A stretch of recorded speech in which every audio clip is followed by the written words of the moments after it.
making his claim to be possibly the best. In fact, we are going to go into champs. Like, let's let the draft do the talking here. Rumble, the first ban out for King. Snake on the right-hand side. Going to ban Rengar. Yeah, and I'm not surprised to see that Rumble ban whatsoever. Flandre has played that to great effect, and one of the few people that teleport is so impactful on Flandre's Rumble.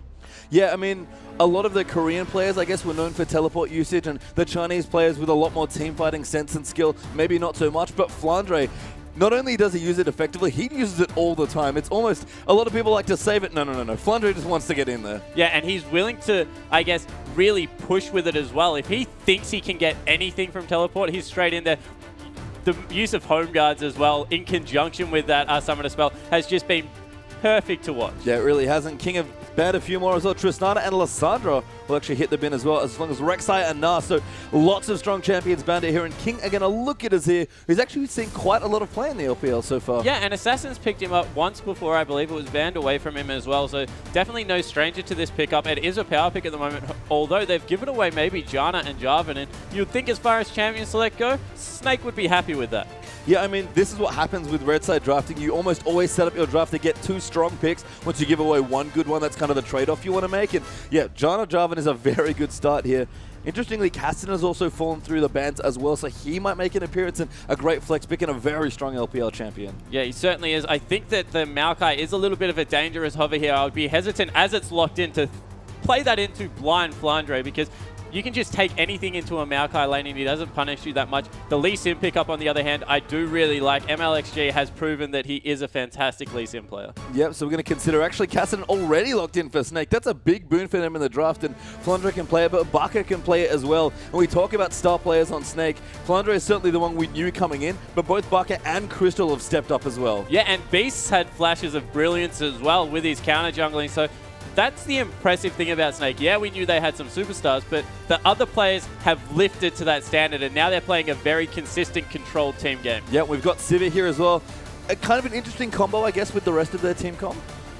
Yeah, I do like Sivir with Jarvan, because Jarvan flies in and Sivir lets people catch up. I mentioned that a lot. Kassadin does benefit in some ways. Obviously has that low cooldown gap closer, but likes to be able to use it for damage, so can get him in range for that Rift Walk to really start chunking people down. Yep, picks here as well for King. Twitch has actually been picked up here. They're going to pick up their support as well. Looks like Thresh is their hover. Can change out, of course, if they want to. We've seen a bit of Annie, Thresh, Twitch, although that's not the strongest lane, and they're going to stick with something pretty simple here. Twitch and Thresh, their last two picks. Yeah, Thresh, one of the main pickups in this region, of course, so can't look past that. I think that they've given away their hand a little bit early here. They're looking to lane swap against Flandre. There's no reason you would pick two very weak lanes in Maokai and then a Twitch lane if you weren't planning on doing that. So now the early game depends on Snake being able to evade that and get Flandre into that one-on-one, the Kassadin into the Maokai matchup. Yeah, and that's a really solid matchup for Kassadin as well. He's either getting aggressive or he's just free farming, it seems like. Yeah, and if you let a Kassadin free farm, we've seen that as soon as that Rod of Ages is stacked up, maybe get a second item in there, he just does so much work around the map. I really like the Xerath pickup. Even if they fall slightly behind with Xerath and Sivir, they can wave clear for days. This is very hard to siege from King's lineup, especially with the Twitch as an AD carry. Yeah, and I even just like having Xerath have a little bit mobility with Sivir Ultimate. He's a little immobile sometimes. He's got great ranges, but feels a bit clunky when you're moving him around. Sivir just gives him a boost to keep going, and Baka's Xerath has been insane. He is so good on that champion. Yeah, he certainly has. He's picked it up a fair few times, actually, so far. The power curve coming out of Snake is much smoother. If you look at that lineup, they have Sivir and Xerath to really get them through that early game, and then they have the Kassadin to come through as that late game carry. As opposed to on the King lineup, they're really investing in this late game team fight post 30 minutes. And that's sort of the weird thing, is that when we talk about King as a team, even though we haven't seen that much of them so far, they're the aggressive early game team. They like to get in, win their lanes, and that's not the comp they've picked here. Yeah, they certainly haven't. So as I said, I think this is a specific strategy to try and take some power away from the solo laners. When you lane swap, you do get to spend a little bit more time roaming around and controlling the map. So maybe they're looking to win not necessarily their lanes through strong matchups, but through good strategical play. Yeah, and I think the other thing to highlight as well, Flandre, who's been playing Rumble most of the last week, has picked up a carry for himself. It's Kassadin for a second time now. That's a very different element to Snake's earlier game. Yeah, and if we look at his totals, kills versus death, he's 29, 13, 49. Jeez. This guy is going absolutely massive, and he's one of the top GPMs for his team, so he's definitely up there with what they want to do to win these games. Yeah, and there's lots of cool stuff going on here. I think the AD carry matchup might be interesting as well. We've seen quite a lot of hyper carry from Crystal, but taking Sivir here instead for a bit of a different flavor. Yeah, and we saw that Sivir got punished a little bit around. People are starting to pick these longer range carries into it. However, with the Twitch, not going to be punished whatsoever, just going to be able to shove in the lane like a Sivir wants to do. Yeah, well, it's time for a quick break, guys, but don't go anywhere. We'll be back with Snake versus King.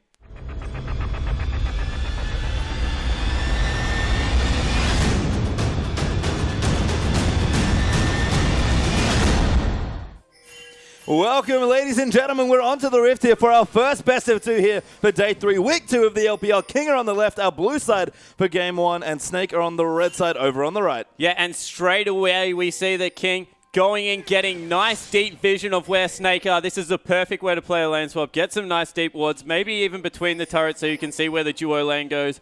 Very solid play. They're definitely looking to execute that plan. Yeah, so really strong start for King here at level 1. Ella's actually going real deep. He's going to put that nice spotting ward towards the bottom side, and they're checking for the swap as well. They want these standard lanes. Yeah, they definitely do, and the way that they're going to look to get them is just bring all their people to the mid lane, so then they can fan out when they see the lanes. Even if they arrive a little bit late, they're confident that their lanes are that strong that they will be able to take it to King. Yeah, and Snake, we've seen them play quite a lot of early game, actually, in quite a few of their games. They tend to play very smooth, well around objectives and well as a team once they start team fighting, but they're looking to play a bit more aggressively here, and you mentioned it, a smooth power curve. Yeah, their team fight and power curve, they've got good catch potential, good mobility with the Janna, as well as the Sivir ultimate. I really like their lineup. I think that a lot of King's power relies on MLXG to impact these lanes early. Even though they're going for a swap, he's going to have to be extremely busy on Lee Sin to impact what's going to go down. Yeah, there's going to be an important swap as well. We're actually going to start on the same side of the jungle for both junglers here. Red buff going to be stolen away by Snake. King will start Gromp into blue.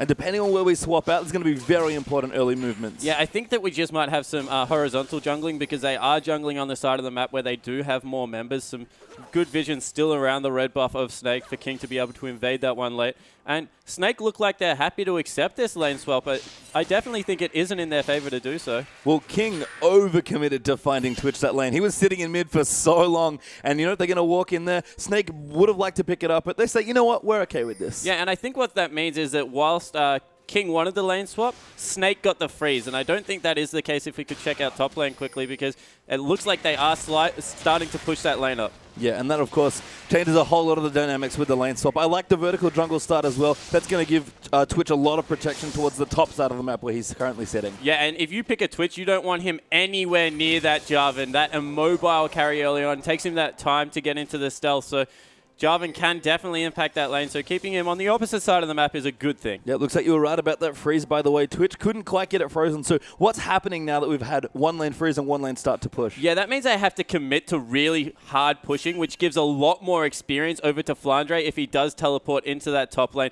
with the support. You see that Ella's already moved up there. The response from King, however, is perfect. They've taken 4 members into the top, so if they want to get anywhere near this turret, it's going to be at a risk. Well, there's a lot of people here. We joke a little bit about the 5-minute 4-man mid game being a reality here in the LPL.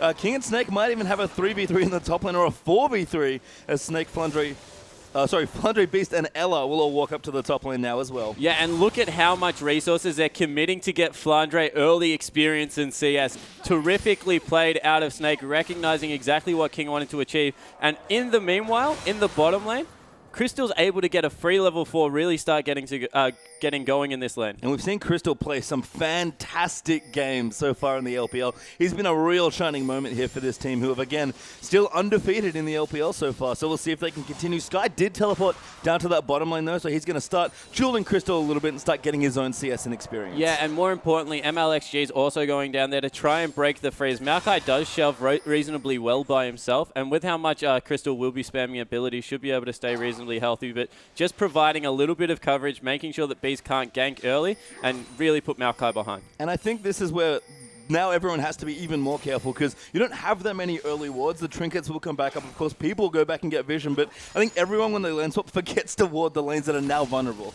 Yeah, they definitely do, and it looks like finally Sky was able to break that freeze, so it's pushing back in his direction, which is exactly where Maokai wants to be. He's able to pick up 12 CS for himself, has an extra Doran's ring, so going to be quite healthy in this lane. Yep, Flandre with Ella in the top lane, going to be hanging out getting his CS, so everything kind of breaks out nicely for King. I think they wanted to get the Twitch through the early landing phase, and they're going to do it now. Yeah, and I think this is exactly what King wanted to do. Even though Flandre is getting experience, not able to pick up any CS, is being zoned off, even with the support up there.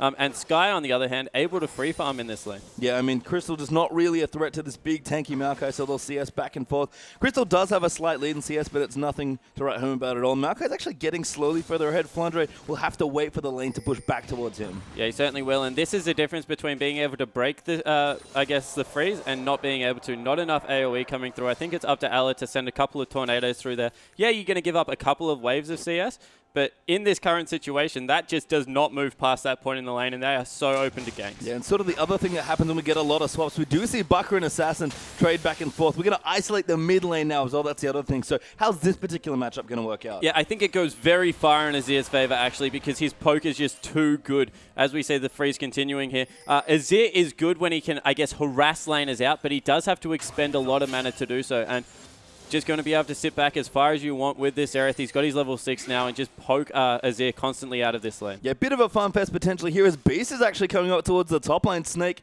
kind of know where their big sphere of influence is and want to hang up, but MLXG is quite close to this lane as well. Yeah, Beast is waiting for the counter gank now. I think he's a couple of minutes late to break the freeze as there's some aggression. Oh, Lamb flash playing him, but Beast going to go and knocks up two there as well. No, Lamb going to get aggressed on, but Wax actually does pop the heal. Now that's going to force Beast to flash out. Wax going to get first blood there. Now Flandre in trouble. They're going to go down as well. And there's 2 kills for King. Yeah, and that is because they weren't able to break that freeze. It sat at that point in the lane for way too long.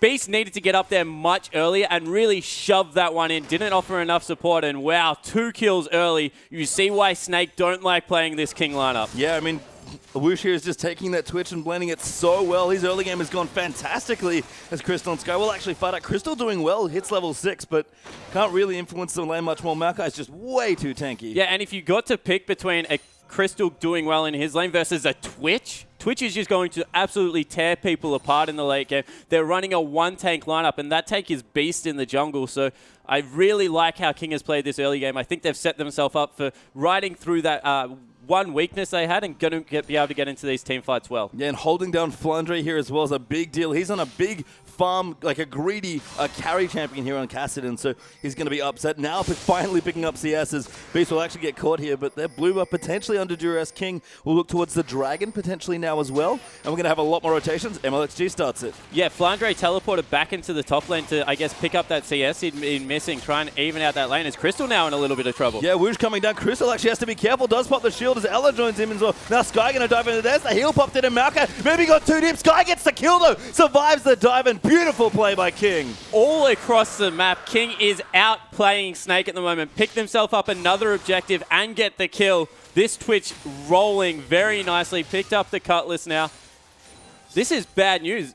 We mentioned how Snake has an even power curve. If King get ahead, they have a very rapid accelerating team. Yeah, they have such 2 strong carries as well between Azir and Twitch is looking strong. The other thing I love about what's happening with Twitch snowballing is that it doesn't happen too often, but when it does, that early blade means that the map just gets taken over by ambush. Yeah, as soon as you get that, you're able to just stealth into that mid lane, and all of a sudden, Xerath stops winning out the lane because he has to sit that far back, otherwise he gets blown up. And the early Sightstorm has been key for King. MLXG picking that up before the Warrior in chat, and look at the vision over the bottom side of the map, completely strangling Snake out. Yeah, just full of blue wards here as Assassin returning to his mid lane. Got some components there for his Morelli Nomicon, pretty similar there for Bucker. They're battling with CS there, but about a 10 CS lead for Bucker, although very close with, again, both of these poke-heavy laners just wanting to farm up. Woosh takes a lot of damage in the bottom lane, has to be careful, is now back into the 2v2. Yeah, and whilst Twitch is, I guess, doing well so far, until he gets that Blade of the Ruined King, I still think it's that the lane is in Crystal and Ella's favor.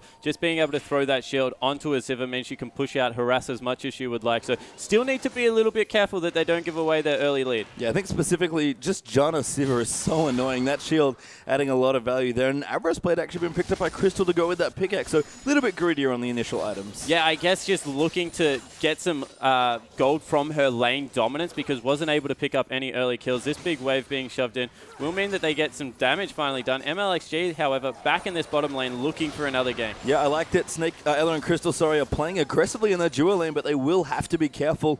Lamb is maybe going to look to bait with a hook, and they'll never mind. Lee Sin's actually going to back away. Yeah, so just electing to let Twitch farm up that massive wave. So for now, Snake are back in the lanes they want, so maybe we'll be able to catch up a little bit in CS, but a 1,500 gold advantage from King playing this early game well. And these actually have broken back out into standard lanes, and there's a bit of a trough here for King while they wait for the next dragon. Do you feel like the lack of siege here maybe makes King unable to press the advantage they won earlier?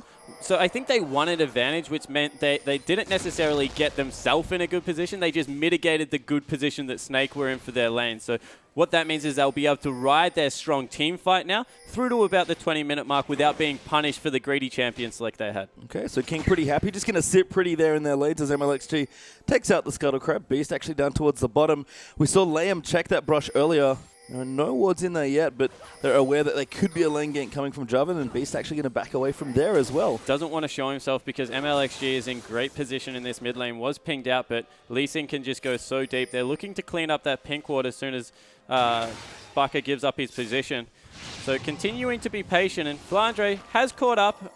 Not really caught up, I guess. Kept the gold, the CS discrepancy at only 20 at this point in the game. Wow. Oh, Baka just gets assassinated there by Azir, and a great kick there back from MLXG. Baka, nothing he can do there. Yeah, and I just briefly mentioned how well Lee Sin can gank that lane because of the mobility that comes out. He burned both summoner spells and still wasn't able to evade that gank. Yeah, and the siege there does come out.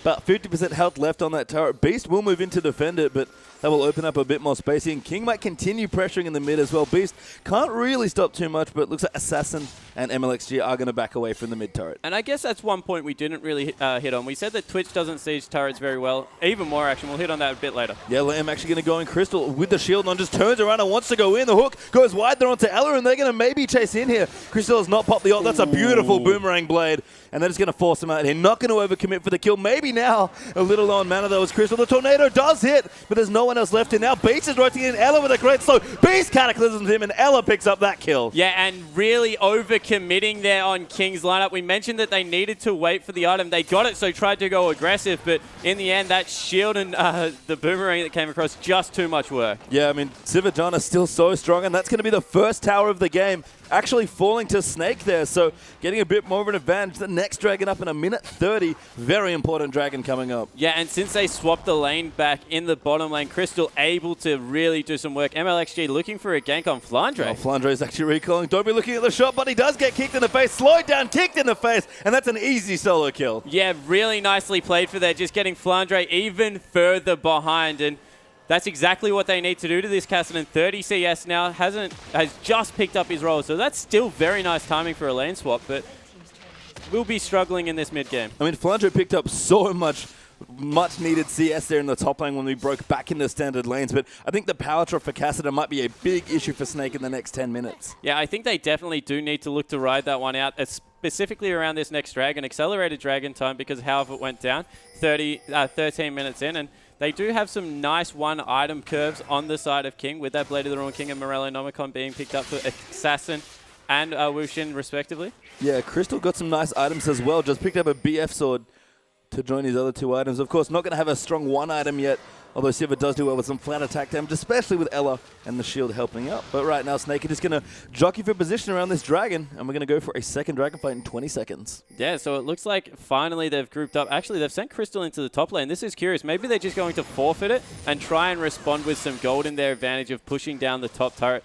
Not a bad decision. I think that gold is definitely still important on this patch, and if you are a couple of key items behind, no point in fighting a fight you don't feel you can win. And we mentioned it quite a bit, but that third dragon is the big one to contest if you are losing them as well. That's going to go over to King. Snake have made their choice. They're going to look for that top tower, and Siva, oh, she actually left. What is going on? Flandre just getting some free CS there, but Sky's going to dive on top of him. Actually does follow through. Flandre going to turn around. The dragon, they're going over to Sky. Flandre has to be careful. Sky will back away. Can't really fight there. Baka now getting chunked out as well. Assassin, good stun there coming up from Xerath. But we'll be okay for now. Yeah, a lot of follow-up damage coming through as well. Maybe we'll heed the siege that will come through, even going for the ultimate. Yeah. So looking to just chunk Assassin out.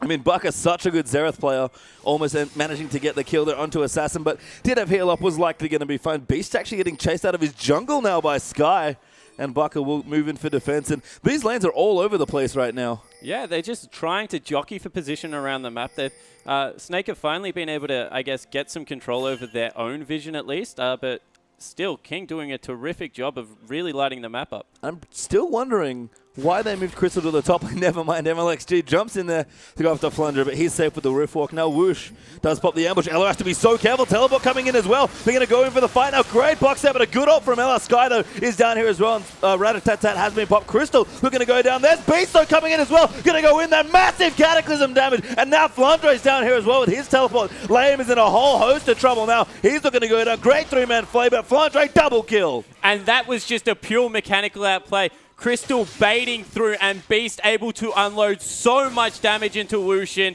able to pick up the 2 kills. Will mean that they lose the mid turret here because as Assassin's Azir will be able to take those turrets quite nicely with his W, but overall, that is a fantastic turnaround for Snake because they got a kill onto Wushin, onto Flandre. If we look how this starts out, they go so aggressive and that ultimate from Aloe really was key. Crystal's heal there, baits Wushin in. So much damage comes out of Beast and just picks up the first kill. And from there, Liam's overcommitted at this point, not able to get the hook onto the creep for the nice escape. And they give that one over to Flandre to really get this Cassinan rolling. Yeah, Flandre sadly only with the single kill, but he'll take the gold that he just picked up as well. And see Bucker also powering up. Got a lot of gold to spend at the shop. Probably going to go in for a needlessly large rod if that's where he wants to go. And does pick that up. Probably going into Azonia's there for his next item. Yeah, I definitely think Azonia's would be a smart move because of how much potential there is for him to be kicked or shoved back into his own team from this Azir and Lee Sin combo. Another thing to hit on is I don't think that Snake are too worried with Beast picking up early kills because they're running a 1-tank lineup. So it is important that he picks up some gold early so he can get through some of this upfront burst that will come through Wushin and sit in his face. He really does need maybe a Randuin's Omen or something along those lines, maybe even a Thornmail later game to be that hassle to the Twitch. Yeah, we'll see. Crystal looks like going back to shop. Does have the Infinity Edge now completed up, which is a very important spike. And again, we've had a very interesting 17 minutes. This third dragon, though, we keep harping on it, but Snake are going to have to contest for that objective. They can't give anything else up. Yeah, you feel with how much King wants a team fight, that third dragon becomes even more key for how they want to play the map. I think that King got a little bit overzealous with trying to fight that last fight. They picked up the 2 dragons and they didn't really have an objective to fight over. And once again, they're looking for another fight, maybe even just over a turret. King moving into, Assassin moving into the bottom lane with MLXG. Yeah, Crystal actually taking the free farm in the top lane while everything sort of works its way out. Dragon, of course, not up, so pretty happy to have their AD carry in towards the top of the map. Flandre's teleport down also. He's actually in the bottom lane, picking up farm with his team there as well. And just to highlight Flandre there, we talked about him being a really aggressive teleport player. That last little scuffle showed you why. Yeah, exactly right. Was actually a little bit further behind Sky on that teleport, but was able to use it much more impactfully because of his positioning and how far overcommitted King were. They were able to pick up the last outer turret, so that holds them in good stead for this team fighting phase. Looking to really get going, get this Twitch into a good position. He's going for maybe a Yomu's Ghostblade next, which provides Twitch with a great 2-item spike. Crystal might have to be careful here. Maokai is reasonably strong with that Rod of Ages, charging probably about halfway through. Crystal will back off now, but again, happy with the free CS. Actually has a pretty significant lead on Twitch. Yeah, is able to, I guess, use that laning phase to great advantage. We'll go back and pick up the static shift fairly early, which just provides even more upfront burst to Siva's kit.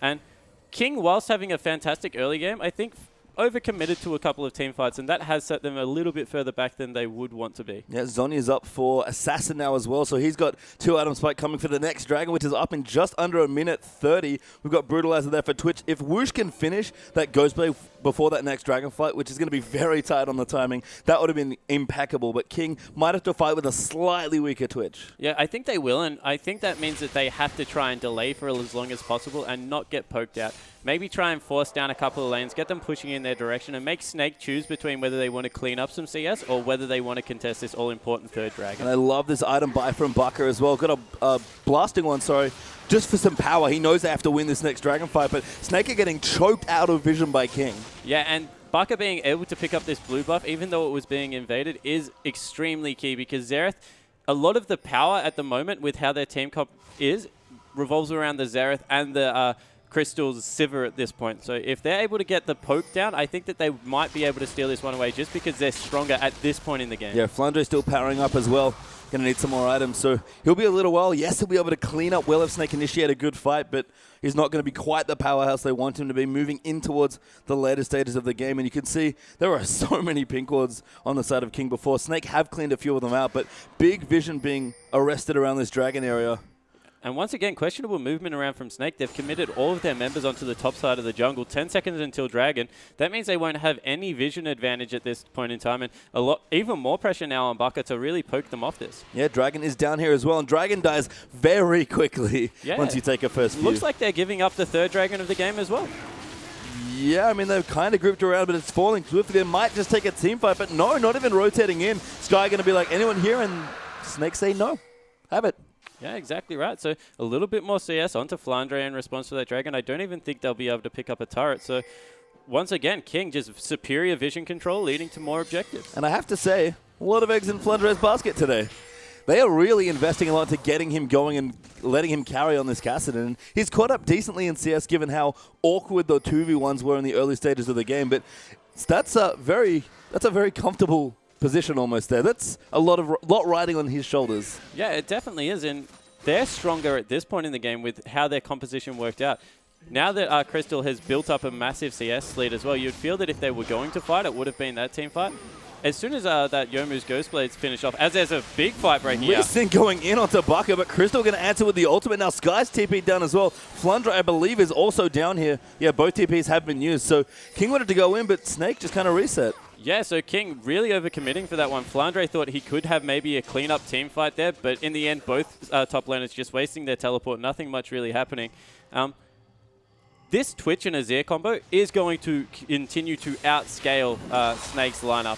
Sivir just isn't going to be able to do as much with a Maokai top lane in her face because only 500 range versus Wushin's Twitch that will be able to just sit back and only has to deal with a frontline jungler. Yeah, we'll have to see Sivir getting the money going there on that Avarice Blade. But Static Shiv likely finished soon. Baka finished up his Rabadons as well, so that's a big spike. And they would have loved to have these items a couple minutes ago for that next dragon fight, but they gave it up. They're going to look to contest the 4th straight dragon that King will look to take. And then we get into interesting territory because Baron now becomes an objective as well. Yeah, especially when you have a Blade of the Ruin King on your team. Baron just falls so easily to Twitch. Maybe that is what they were waiting for. They recognized that King had a couple of their 2-item spikes. They were able to pick up that Zhonya's Hourglass before the Rabadon's Death Cap came through, so weren't confident that they could poke them off without being hard engaged upon. We've talked about the Lee Sin Azir combo. That is definitely terrifying for Azereth to play into. Yeah, and the gold lead's very even here, and Snake are actually taking towers quite quickly. This mid tower with a nice rotation looking to get taken out. Crystal does get hooked though by Liam. Now MLXG jumps on, but that's a great knock up there for Beast. MLXG does go down. Liam in the back gets sniped as well, but Woosh is just unloading there with Twitch. Flandre though jumps in to kill him, and now he's taking the tower. They take it out though. Assassin gonna get chased down now as well, and Snake, how do they do it? 3-2. Yeah, that was all on Beast getting, I think, a 3-man Cataclysm in the middle of that. Just set up all the AoE to come through. Heads up play from Flandre to flash and take out the turret, so they didn't actually get any more damage from that. In the end, able to turn a team fight on their head there, Snake, and pick up their first gold advantage of the game. Yeah, they've got a slight lead now as well.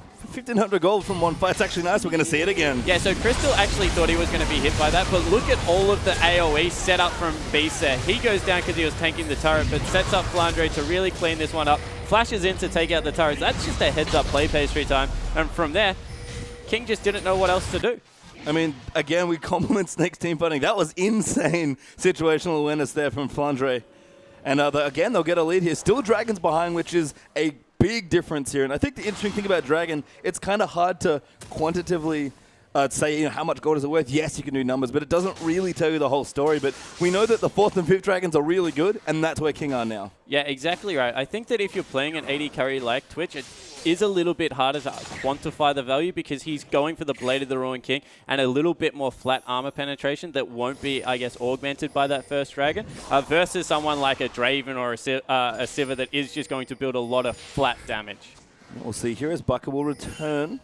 Looking like a Void Stuff going to be his 3rd item. Woosh actually getting aggressive with his ambush. I guess King didn't ever really have a chance to use his Twitch properly, but they're going to siege up now. I love when this happens. Azir puts a turret down, and we're going to have a bit of a duel in the mid lane. Yeah, and that just means that it's so much harder to flank this King lineup with that Azir turret behind them. It means you really have to look for a smart play. Otherwise, Beast could lose a lot of his health before he can even get in.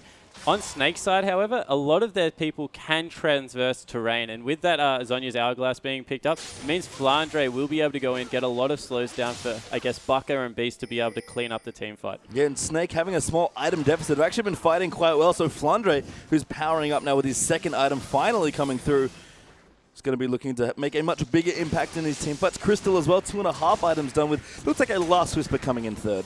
Yeah, and not much armor being picked up on the side of King yet, so that is an early Last Whisper. Maybe just recognizing that we'll have to deal with the Maokai, so wanting to get one earlier rather than later, otherwise it might cost some team fights. And only a minute till Dragon. Snake in a much better position to fight this one, and you can see from their inventories going back, picking up Mikhail's Crucible as well. That's going to be key for Crystal to be able to survive these fights. Yeah, big item there for Ella. They just want to keep their carries safe. Even Flandre is a decent Mikhail's target as well. And again, when you play a one-tech lineup, you play a very execution-heavy team comp, and that's what Snake have here, but it almost feels like for the first time in this whole game, they have an even fight to take around Dragon. Yeah, it certainly does, and I guess there is a time limit on this game because of how big King will get. We can't look away from how much better their composition is in the late game. So if they give up this Dragon, it's only the first one in the game. They'll stay 2 above, and they still will be able to just keep farming out this late game Twitch. So still have the insurance policy if they do want to start forfeiting a couple of objectives. And we mentioned late game there for King here. I do agree they have a great comp, but how dangerous is Flandre to a champion like Twitch that can't really be that mobile? Yeah, I think a lot of the pressure goes on to Layem then, because he does have to land him around as there's a fight. Beast going to go and knocks up 2 there. Flandre diving in as well. Whoosh in trouble, does get sniped by Baka, and now Layem's going to get aggressed on as well. Crystal just popping the ult and running forward. Sky cannot last too long despite the ulti ticking, and there's a kill for Xerath. 2 for 0 there for Snake, gonna chasing it to Layem. Beast there just ult him, and there's 3 clean kills. Yeah, and this might even be them turning around for the Baron pastry time, able to take that objective out nice and quickly currently. Looks like they're still chasing through. Assassin's in a lot of trouble. Yeah, Ella gonna find him. Beast will slow him down. There's a teleport actually coming in. Looks like Flandre just really wants to get the kill. Assassin uses Zhonya's, and they'll just tank up some turret hits here. Crystal gotta be careful, but they're gonna take it out, and looks like the tier 2's going down as well. Yeah, so transitioning it into a turret instead of the Baron there. Death time is still out nice and short. It's only 30 minutes into the game, but this is China. They're not done with objectives yet. They're just making a V-line to that big Baron. Yep, 5 members strong. Feeling pretty confident. Assassin up in 30 seconds. Sky does have his teleport, but they're going to go in for the Baron. It's taking a lot of damage, actually. Baron falling quite quickly, and it seems like Snake will be able to secure this as well. So another force out of King when they didn't necessarily have to has cost them big time this time around. 4 kills going over for nothing. The Baron being picked up. They will be able to maybe get themselves a Vengeance Dragon in return, but that's a lot to give up at this point in the game. And no, it looks like they want to fight for this one as well. Yeah, Snake are running in. Crystal does not have his ultimate, but John is helping out. Flandre actually rip-walking aggressively, wants to try and get it in. Can they get the Dragon? It's so low. They do get their 4th of the game, but they might lose some people. Crystal, no, does not flash over. And Snake do have to give up the Dragon. Yeah, so do burn a Summoner spell, but the Dragon goes down. So that's good news for King. That means they're only 1 away, I believe, from that all-important 5th Dragon. So they're still in a nice spot. I think that they're just forcing extremely hard at a point in the game where they really didn't have to. And I have to give credit here to Snake as well. Beast and Flandre have been on point with these initiations. Yeah, they certainly haven't. Baka going over the top, just taking Wushin out 2 times in a row. That's a lot of AoE damage for Twitch to have to deal with. I think a lot of the onus is now on Layem to recognize that his Lantern is the repositioning tool that he needs to get right. Yeah, and we talk about a 1-tank lineup here from Snake, and Jarvan really is the only tank here on Snake's side, but Flandre and a lot of the good Kassadin players around the world play Kassadin like a bruiser. They just go in like a tank. Yeah, they certainly do, and they use that Zhonya's Hourglass to a really good effect. It's almost like the old Twisted Fate. Port in, get a stun down, and then Zhonya's yourself up. He just goes in, gets a massive AoE slow, makes it easy for Baka to land a skill shot, give Beast a nice big fat target of people to go in on, and he's played this I guess, mid-game part of the game very well. They're going in here. Crystal's popped the ulti. MLXG could be in trouble. Flandre looking for a slow. Does miss there as a good ward hop comes out from Lee Sin. He's forced to flash. Ella does get the nado. Flandre actually really wants it. Gets kicked back now, and Snake can't get the kill they wanted. But a flash and an ultimate use just in response for the Silver ultimate. So once again, Snake just winning out on these trades, going to be able to pick themselves up a blue buff now, and just superior map movement, and now the ward vision is really starting to turn. Yeah, Snake are a team that seem to be so good at putting down aggressive vision in particular. Ooh, Beast actually, he's chasing the Twitch, I think, but he will get out, does get popped by the slow. Have to be a bit careful as they're poking out as well, so King will reposition towards their tier 2 turret. And Snake are grouping up. They do need to do more with this Baron buff. Yeah, they certainly do, but they are in a position where they're good at sieging but bad at getting actual shots onto the turret as they're engaging. Crystal getting jumped on there. He's got to be careful. Does get poked out. Forced to flash. Now Lamb going to come in. That's an amazing stun now. And Beast going all the way in. Flandre in the back as well. Whoosh gets blown up. And now Beast getting chased down. Crystal low as well. But Assassin just can't do anything against the Zerath. Flandre going in. He's trying to get more kills. That's 2 for 2 actually. So Snake and a key going in. King though have survived so far. And a trade. I don't know who won, but Snake are going to keep pushing.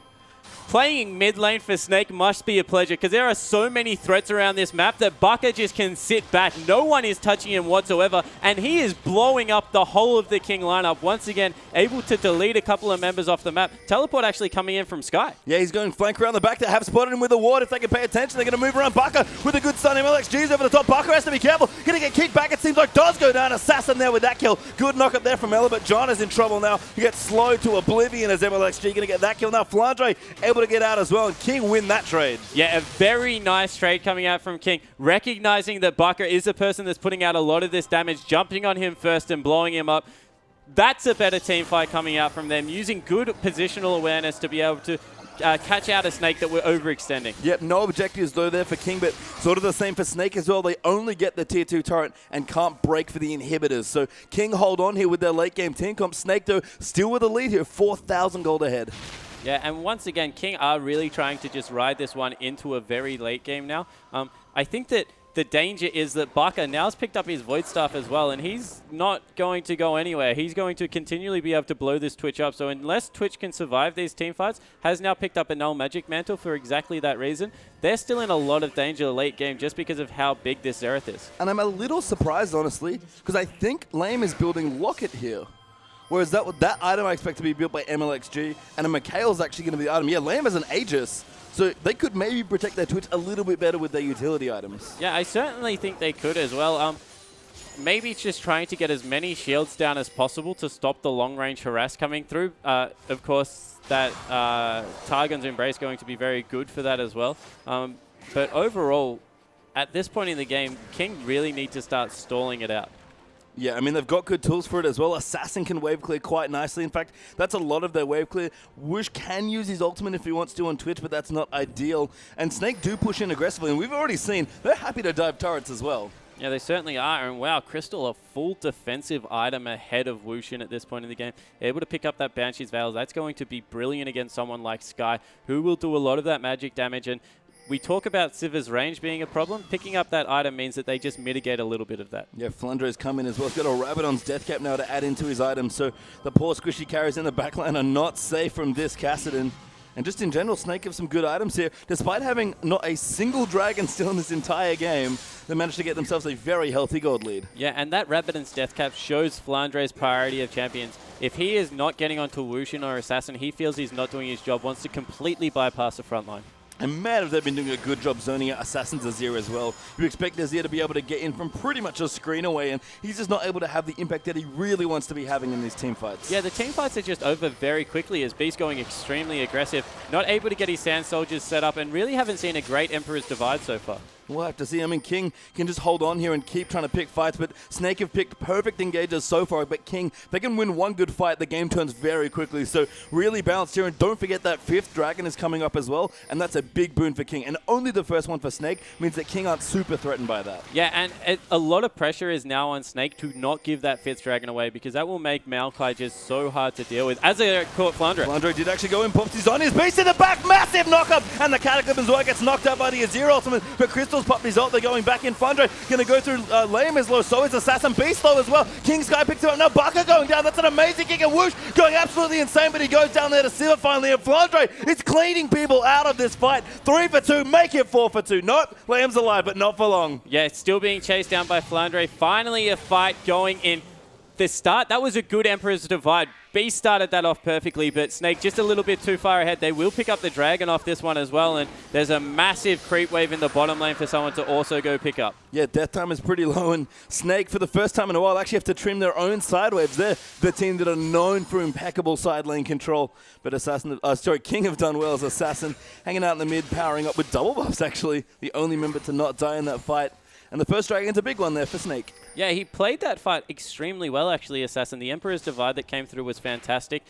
The kick on Crystal, I believe, also set up a nice bit of that fight. It was just that they used too many cooldowns to get rid of too few members. In the end, not able to clean up all the damage threats. And that's a problem. If you run 2 tanks, you don't have the damage that these lineups like Snake are running to really take over these team fights. Yeah, and you hit it there. That's the issue, is that it's not just Baka who's huge and Crystal that's huge. Flandre is now also a problem for this team, and it doesn't seem to matter who they kill. They picked up, I think, Crystal in the last fight. Baron, never mind, is getting taken out here as well. Flandre with the teleport, of course, and the Baron getting low. They're actually going to go in. Beast looking to jockey for position. They're going to maybe go around. Flandre around the side goes in. Twitch actually gets the Baron, so they will pick that up, and Beast is in the back. They're trying to start them off, but Snake just looking for the perfect engage. Assassin Lamb get AoE down. There's Beast with a good ultimate. Flandre pops on as well, and Crystal just going to go in. Whoosh picks up Beast, though, but that's fine. Flandre low, though, actually goes down there to Whoosh, who has the double, and now Jana picks up Thresh, but Whoosh is just in perfect positioning right now. They're actually still kiting through. Azir just doing so much damage. Crystal going to go down there to Azir. Whoosh gets the kill into Sivir as well. 4-3 in favor of King.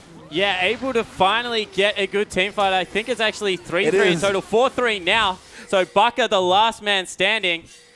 And a quadra kill there for Whoosh at the end. Yeah, so finally Wushin was able to get Baka's ultimate away from him. He wasn't stacked with the rest of the team, got a great lantern out to the side, and set up a team fight where he could finally do work with that Rat-a-tat-tat across the whole team. Big props to Assassin. 3 Sand Soldiers out for majority of that fight, just putting in so much work. Able to split Flandre off to the side as well, as we see the fight again. Yeah, so they're going to go in here. Just some poke going for, and Baka's trying to poke them out, but this doesn't hit Assassin. Flandre going to go back in now as well, and look at this. Yeah, so this is where a good Cataclysm goes to, but Wushin is at the back completely unmolested, and Flandre gets knocked out to the side. Wushin able to get over the ledge, and those 3 Sand Soldiers just do so much damage at this point of the game. Look at Crystal just being absolutely decimated. MLXG goes back in. This is actually a very, very good resonating strike. I think that hits Ella hit. No, it was actually Wushin that cleaned it up himself. So in the end, a very good fight coming out of King to be able to clean up that one. You're going to shorten the gold lead a little here. It's now slightly closer between the two teams, but the 4 Dragons that King do have, Snake with only 1, I believe, did get their first one finally. Just a few moments ago. The Baron buff, of course, as well, now up onto King. So they have a little bit more room now to maneuver, and that seems like their late game comp has started to really power up. Yeah, it certainly has, and that all-important Banshee's Veil is now being completed for Wushin, so he's going to be less of a target that can be taken out by Baka, as well as that Locket of the Iron Solari coming through. So still not electing to go for a Mikhail's Crucible. Just counting on Wushin's positioning, and after that last fight, you can definitely see why they are confident in that.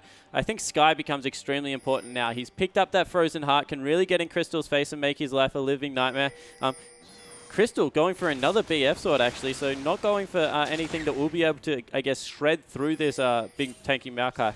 Yeah, just looking for a lot of flat damage. I mean, has the Last Whisper already, but, you know, not opting for maybe a Blade of the Ruin King or something like that. It's a little hard, actually. Yeah. Siva's just too short range.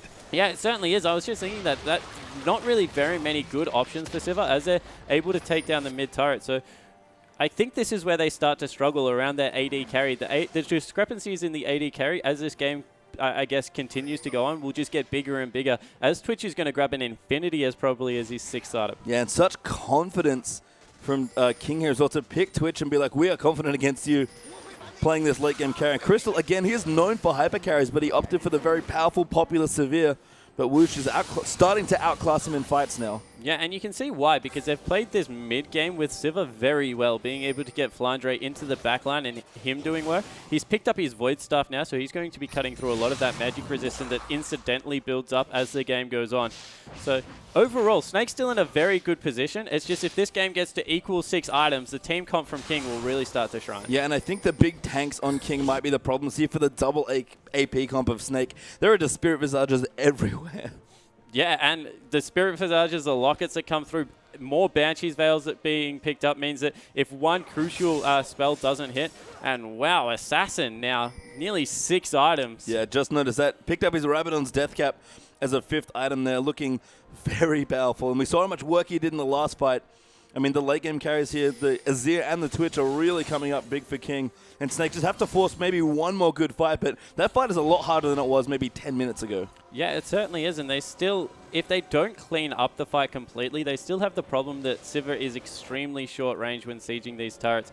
Looks like everyone's just going back to reset for this next dragon. It's all important for Snake, because if King are able to pick this one up, a 5th dragon at this point in the game would probably mean that they would get a game-winning push. Yeah, and the biggest thing for me here is that Snake, if they have a window to win this game, I think it's before Woosh finishes his Infinity Edge, and he is not that far off. Just got back to pick up his BF sword, and once that's done, Snake have just no real answer to that Twitch. Yeah, I definitely agree. From there, they just have to try and rotate around and try and get a pick, whereas right now they still can team fight if they get their kind of fight. I think that Assassin as well can't be understated how much damage this late game Azir is going to do. And Snake, they just have to zone these fights out. They played them beautifully to control King in the early stages, but they're just so strong right now. And this dragon is up, they're going to clear out vision. But King are more than happy to fight here if Snake want to group, especially under the dragon. Yeah, I think that they will come in from split sides. They're looking to get their tanks behind and really get their damage threats on one side. Sky will go in probably first and start it off. That's a good flank there from Sky. Going to jump into Crystal and XG in the mix as well. Beast, they're going into the back, trying to zone out the carries. And Assassin does push them back. They're going to reset a little now as well. Damage coming through from the back, but Crystal getting shredded by Azir. The poison might kill him as well from Twitch. He does go down to Wish, and Flandre gets hooked out of his stasis. 2 clean kills for King. Yeah, and that's just great positioning one more time from Assassin and Wuxian, able to clean up that team fight. This will be the 5th dragon, and they're going to look to maybe push. There is still 50-second death timers. We'll have to see. It's just so late in the game.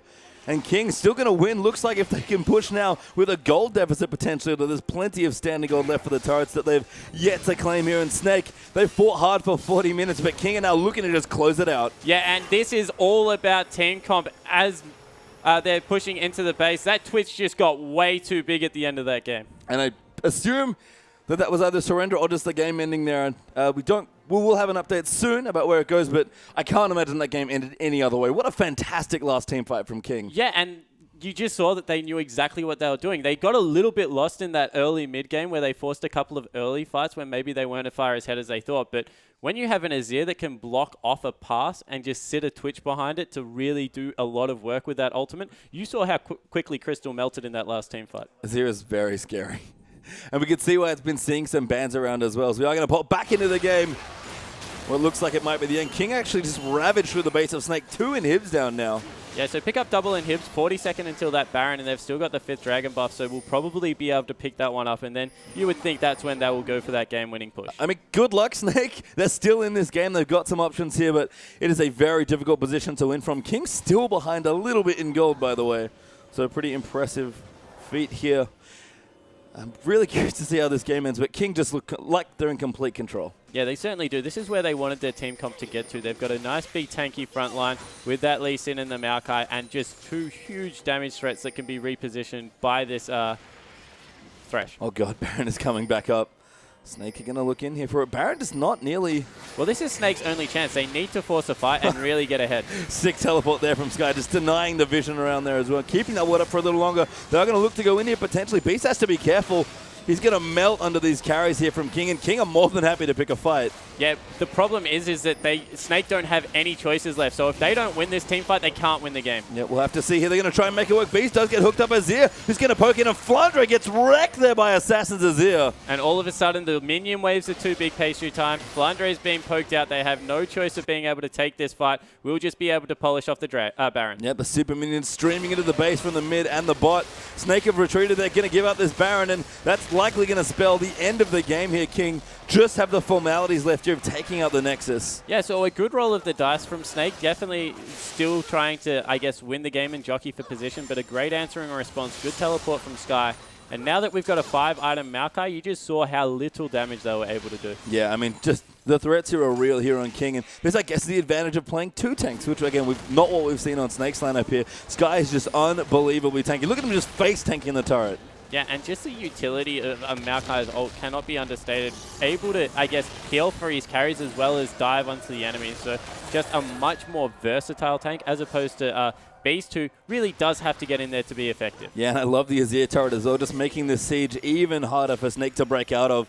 King is looking to take out the last few key structures. They'll win at their leisure here almost, and the souped up Baron minion also doing his fair share of work. Yeah, and when you've got super minions pushing in for two waves and Azir that can just pop up whenever he wants and put his W on that turret, this is going to take no time at all to close out. Yeah, I mean, they're going to poke out the cannon creep eventually. Flandre actually takes a lot of poke in return. Assassin is horrifying right now on this Azir. Yeah, so minion waves just entering the base now in the middle for Snake, and bottom is about to get there as well. So this will be the third inhibitor turret. You think if they're going to fight, they have to go now.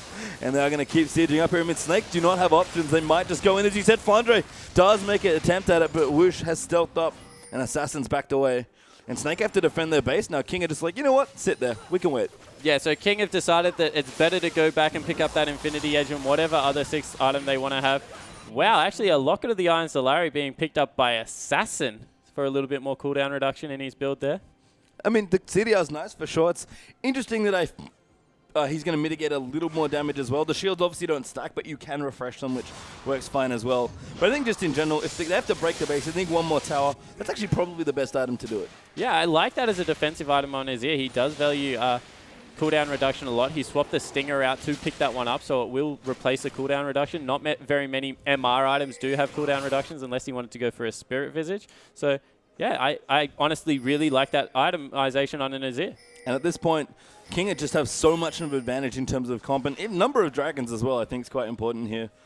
Snake, the team that's usually shown a lot of strength around objectives, just haven't been able to really get a foothold. Just the one dragon for them this game. And again, looks all but over here for King, but Snake is staying in it to their credit. Yeah, definitely. And at this point in the game, Pastry Time, all you need is one team fight to go horribly wrong, a heroic push down mid lane, and we could be singing the praises of Snake here. So King really need to be careful with their execution. And that was my question, Spawn. Is there a team fight that Snake can win at this point? Yeah, I think that if they catch out Wushin, they can still win one, and we might see that right here. Wushin kind of tricky to do down. Beast actually going to win, but look at Twitch over the side, just melting Elefandre. Actually going to jump in on top. Beast goes in on top of him as well, but he just cannot be stopped at this point. Assassin juking out Bucker's ulcer as well, and King, and it's going to rampage into the best. Flandre actually so massive right now. Woosh forced out. Assassin low as well, but a good grab there. MLXG is going to try and take him out. Assassin there is going to clean it out as MLXG gets that kill, and that's going to be all she wrote here. Crystal will defend valiantly here, but Sky just running in there. The mins at this point can finish the game. Yeah, and that's just the class between a late game Twitch and a late game Sivir. Really well played by Snake to lock up the carries, but in the end, not enough damage coming through. They're going to be able to pick up the first game, and King, wow, what a really well executed late game team comp. Yeah, and Snake's undefeated streak looks like it's coming to an end. King, the kryptonite here for what was for a brief weekend Superman. But Snake, they finally lost a game here, and of all teams to lose it to, it has to be Rivals King. Yeah, and you understand right now why they fear this team. They look like they had their number in the early game. Little bit shaky in the mid game, but then closed it out like an absolute freight train. Yeah, I mean, just such a strong late game for King, and it's weird because we've heard that they're the aggressive early game team.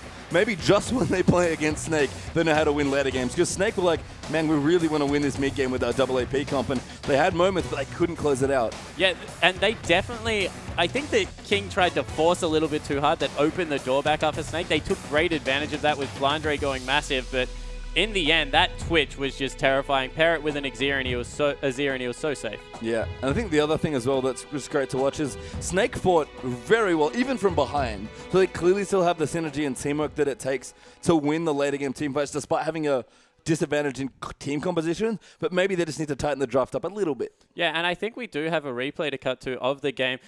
This is the last team fight that's coming through, so we'll see exactly how Snake tried to set up their late game team fight and how they just didn't have enough threats. So if we can roll the replay through, you see, pay careful note to where Wushin positions himself. He positions behind a wall, so they split their carries. Assassin's on one side, he's able to get a good Emperor's Divine, and all the meanwhile, Wushin just going absolutely massive. Unfortunately, Flandre wasn't able to get in at the start, does finally get in at the end, chunk someone out, but by this point they're just too tanky, too big, able to clean up the rest of the team fight. And so Snake played that team fight well, but splitting the damage threats from King really secured that. Yeah, and Baka was just getting locked down by Sky's Maokai there in the end as well. And I almost feel like despite maybe our feature matchup being that top lane, that just it was a team thing there. And if Snake drafted it a little differently, we could have had an epic, maybe 60-minute game. But instead, we have a really strong performance there for King. Yeah, and that's all it was. A late game team comp going against someone with a very smooth mid-game team comp. And in the end, the late game won out. Well, we'll have to see again. Snake going to change things up here as they take on King in Game 2.